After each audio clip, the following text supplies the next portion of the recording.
चटकदार बाय मोहिनीमध्ये आपले सर्वांचे स्वागत आहे। तर आज आपण मेथीचे पौष्टिक आणि चविष्ट लाडू बनवलेले आहेत। मेथीचे लाडू हे कडू लागतात, त्यामुळे लाडू खाल्ले जात नाही। तर अशा प्रकारे तुम्ही लाडू करून पहा, बिलकुलही कडू लागत नाही, खायला अगदी चविष्ट लागतात। आणि सर्वात महत्त्वाचं, मेथीचे लाडू बनवताना येणारे प्रॉब्लेम ते म्हणजे पाक बनवायचं टेन्शन असतं आणि दुसरी गोष्ट मेथीचं मिश्रण आहे, गरम असतानाच आपल्याला लाडू बांधावे लागतात, त्यामुळे हाताला चटकेही बसतात आणि मिश्रण थंड झालं तर शेवटचे लाडू बांधलेही जात नाही। तर अशा प्रकारे तुम्ही लाडू करून पहा, अगदी शेवटचा लाडूही अगदी व्यवस्थित बांधला जातो। करायला हे लाडू अगदी सोपे आहेत। तर अशा प्रकारे तुम्ही लाडू करून पहा, खरंच लाडू बनवायला सोपेही आहेत।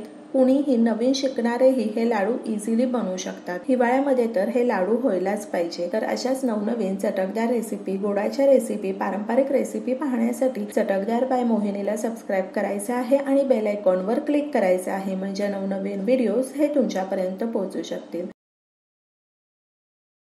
चला मग तर आपण लाडू बनवायला सुरुवात करू। तर ह्या ठिकाणी आपण 100 ग्रॅम मेथीदाणे वापरलेले आहेत। मेथीदाणे आपण स्वच्छ पुसून घेतलेले आहेत। गरम कढईमध्ये अगदी 1 ते 2 मिनिटाकरता मेथी परतवून घ्यायची आहे। जर मेथीमध्ये ओलसरपणा असेल तर तो निघून जाण्याकरता अगदी 1 ते 2 मिनिटाकरताच मेथी परतवून घ्यायची आहे। जर कडकडीत ऊन असेल तर तुम्ही उन्हामध्ये ठेवली तरी चालेल, पण मेथी आपल्याला जास्त प्रमाणात भाजून नाही घ्यायची, नाहीतर ती आणखी कडू होऊ शकते। तर मेथी थंड करायला ठेवायची आहे। मिक्सरमध्ये जमेल तितकी बारीक पावडर करून घेऊ। तर या ठिकाणी मेथी वाटून झालेली आहे, एका बोलमध्ये काढून घेऊ आणि त्यामध्ये तूप घालायचं आहे। मेथी भिजेल इतपत तूप घालायचं आहे।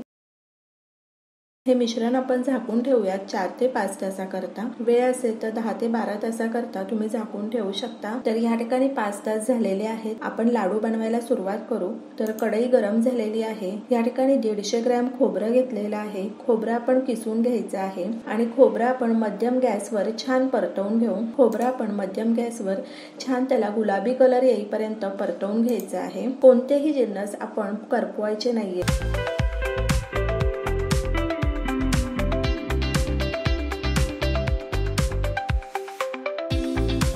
या ठिकाणी खोबरं भाजून झालेलं आहे, काढून घेऊयात। 1 चमचा तूप घालायचा आहे आणि मखाणे घालूयात। तर या ठिकाणी आपण 100 ग्रॅम मखाण्यांचा वापर केलेला आहे। मखाणे हे अतिशय पौष्टिक असतात। मखाणे भाजून घ्यायला थोडा वेळ लागतो, तर मध्यम गॅसवर, मंद गॅसवर आपण मखाणे छान भाजून घेतलेले आहे। आणि जर मोठ्या गॅसवर आपण भाजले तर ते बाहेरून करपतील आणि आतून चिवट राहतील। आतपर्यंत ते व्यवस्थित भाजले जायला पाहिजे, तर त्याकरता आपण ते मध्यम गॅस आणि मंद गॅसवरच भाजून घेणार आहोत। मखाणे भाजून झालेले आहेत। तूप घालायचं आहे आणि त्यामध्ये डिंक घालूयात। तूप एकदा गरम झालं की डिंक आपण थोडा थोडा घालायचा आहे आणि मंद गॅसवर, मध्यम गॅसवर डिंक छान तळून घेणार आहोत। या ठिकाणी आपण 200 ग्रॅम डिंकाचा वापर केलेला आहे। डिंक तुमच्या आवडीनुसार तुम्ही कमी जास्त करू शकता। तर अशा प्रकारे आपण सर्व डिंक तळून घेणार आहोत। डिंक तळून घेताना गॅस मध्यम आचेवर आणि मंद आचेवरच ठेवायचा आहे, कारण बऱ्याच वेळा डिंक हा आतून कचवट राहतो। लाडू खाताना दातांना दुखापत होऊ शकते, तर त्याकरता आपण डिंक अगदी व्यवस्थित तळून घेणार आहोत। तर या ठिकाणी आपण 200 ग्रॅम डिंकाचा वापर केलेला आहे। बदाम आपण मध्यम आचेवर छान तळून घेऊ। या ठिकाणी आपण 200 ग्रॅम बदामचा वापर केलेला आहे।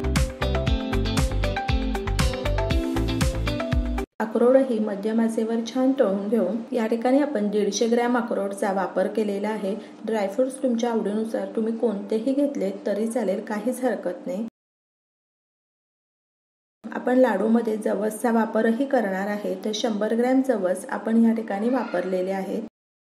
जवस भाजत आल्यानंतर उडतात, तर अशा प्रकारे तुम्ही जवस छान भाजून घेऊ शकता। तर ह्या ठिकाणी जवसही छान भाजून झालेले आहेत। जवस भाजतानाही घाई करायची नाहीये, मध्यम आचेवर, मंद आचेवरच छान भाजून घ्यायचे आहे, नाहीतर ते आतून कचवट राहू शकतात। पंपकिनच्या बिया घातलेल्या आहेत। पंपकिनच्या बियाही छान आपण भाजून घेणार आहोत। मध्यम आचेवर आपण पंपकिनच्या बियाही छान भाजून घेतलेल्या आहेत। तर ह्या ठिकाणी आपण 200 ग्रॅम पंपकिनच्या बियाचा वापर केलेला आहे। आता काजू हे असेच भाजून घ्यायचे आहेत। तर आपण 100 ग्रॅम काजूचा ह्या ठिकाणी वापर केलेला आहे।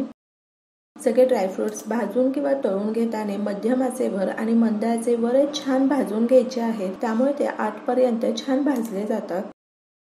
हळीवही छान मध्यम आचेवर आणि मंद आचेवर आपण भाजून घेतलेली आहे।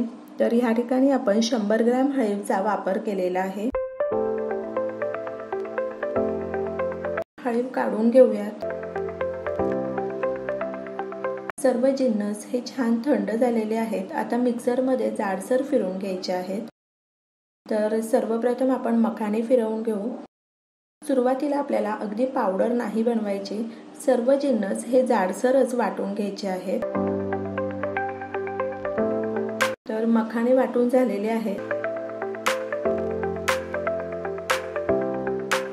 खोबरंही वाटून घ्यायचं आहे।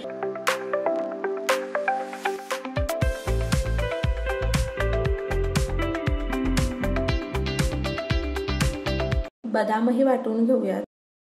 सर्व जिन्नस आपण जाडसरच वाटून घेणार आहोत, कारण गुळाबरोबर आपल्याला ते पुन्हा वाटून घ्यायचे आहेत।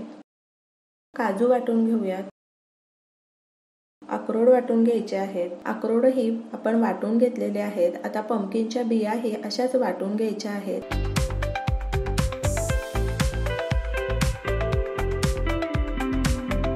जवस आणि हळीव एकत्रच वाटून घेऊयात।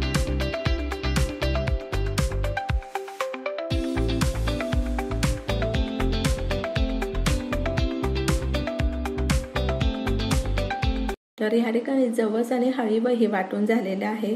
डिंकही आपण मिक्सरमध्येच फिरवून घेतलेला आहे। तुम्हाला हवा असेल तर डिंक तुम्ही लाटण्यानेही बारीक करू शकता। तर या ठिकाणी आपण 600 ग्रॅम गूळ बारीक कापून घेतलेला आहे, तो घालायचा आहे आणि मिक्स करून घेऊ। तुमच्या आवडीनुसार तुम्ही गुळाचं प्रमाण हे कमी जास्त करू शकता।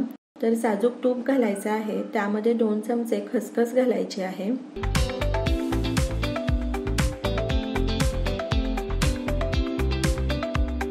2 चमचे पांढरे तीळ घालूयात आणि मंद आचेवर तीळ आणि खसखस छान परतून घ्यायचे आहे।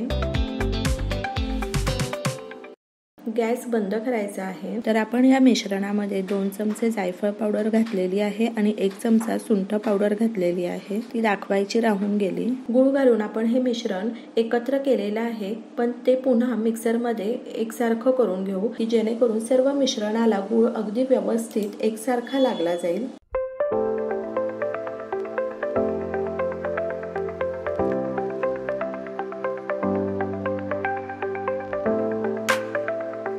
या ठिकाणी तूप कोमट झालेलं आहे, त्यामध्ये अर्धा चमचा हळद घालूयात आणि कोमट तूप आपण मिश्रणावर घालायचं आहे।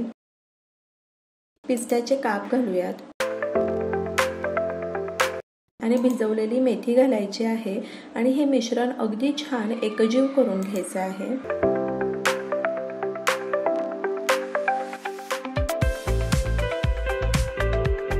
तर या ठिकाणी मिश्रण अगदी व्यवस्थित मिक्स झालेलं आहे। लाडू बांधायला घेऊयात। तुम्ही पाहू शकता लाडू अगदी इझिली बांधले जातात, पाकाचं टेन्शन नाहीये, लाडू चविष्ट होतातच आणि लाडू बांधताना हाताला चटकेही बसत नाही। किंवा डिंकाचे लाडू, मेथीचे लाडू हे खूप फास्ट बनवावे लागतात, तर हे लाडू तुम्ही अगदी निवांत बनवले तरी चालेल।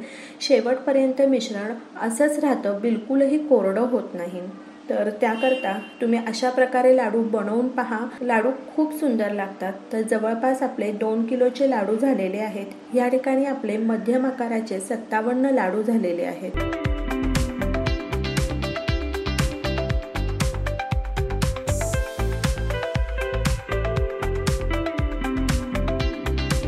तुम्ही पाहू शकता शेवटच्या मिश्रणापर्यंतही लाडू अगदी व्यवस्थित छान बांधले जात आहे।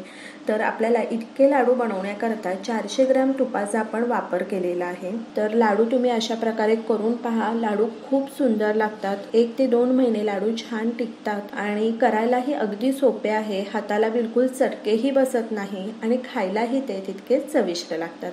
तर कोणीही हे लाडू इझिली बनवू शकतं किंवा नवीन शिकणारे लोकही हे लाडू इझिली करू शकतात। तर अशाच नवनवीन चटकदार रेसिपी, पारंपरिक रेसिपी, सोप्या रेसिपी पाहण्यासाठी चटकदार बाय मोहिनीला सबस्क्राइब करायचं आहे आणि बेल आयकॉनवर क्लिक करायचं आहे, म्हणजे नवनवीन व्हिडिओज हे तुमच्यापर्यंत पोहोचू शकतील। आणि वेळात वेळ काढून तुम्ही माझी ही रेसिपी पाहिली तर त्यासाठी तुमचे खूप खूप खूप धन्यवाद। पुन्हा भेटूया अशाच एका नवीन रेसिपी बरोबर।